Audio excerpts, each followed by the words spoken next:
అమరావతి 10 సంవత్సరాల తర్వాత మన రాజధాని ఏదంటే చెప్పుకోలేని పరిస్థితి. ఇప్పటికి కూడా మనకు గుర్తొచ్చేది ప్రజా వేదిక విధ్వంసం. అలాంటి దుర్మార్గమైన కార్యక్రమాలు జరిగాయి.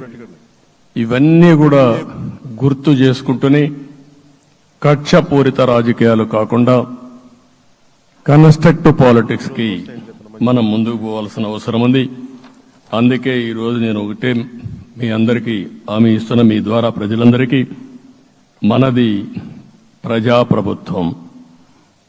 ఇకపైన మన ప్రభుత్వంలో ప్రజావేదికల కూల్చివేతలుండవు. 3 రాజధానులంటూ రాష్ట్ర భవిష్యత్తు ఆటలాడే పరిస్థితి ఉండదు.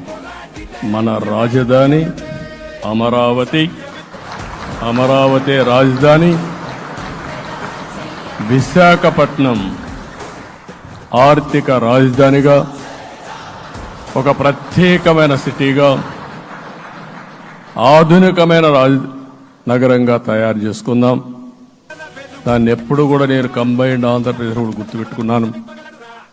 విశాఖపట్నం అటు జనసేనకు, తెలుగుదేశానికి, బీజేపీకి ముగ్గురు కూడా చాలా ముఖ్యమైన నగరం ఇది. ఎందుకు నేను ఈ మాట అంటున్నానంటే, లాస్ట్ ఎలక్షన్లో 2014లో హరిబాబు అక్కడ ఎంపీగా గెలిచారు.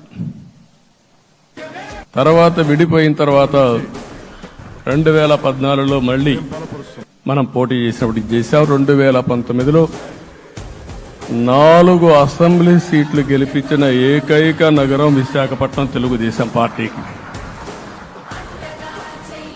అదే మాదిరిగా ప్రజల్లో గణనీయమైనటువంటి అభిమానం జనసేన అధినేత పవన్ కళ్యాణ్ గారి పైన ఉంది. ఈ 3 కలిపి నిన్న ఒక సునామీ మారిగా వచ్చింది. అక్కడ ఒక్కొక్క సీట్లో మీరు చూస్తే 90,000, 90,000, 70,000, 80,000 మెజారిటీ గెలిపించారంటే ఆనాటి ముఖ్యమంత్రి విశాఖపట్నాన్ని రాజధానిగా చేస్తాను, ఎన్నికలవుతానే అక్కడే ప్రమాణ స్వీకారం చేస్తానంటే నువ్వు రావద్దు అని ప్రజా తీర్పిచ్చిన రాజధాని నగరం విశాఖ నగరం.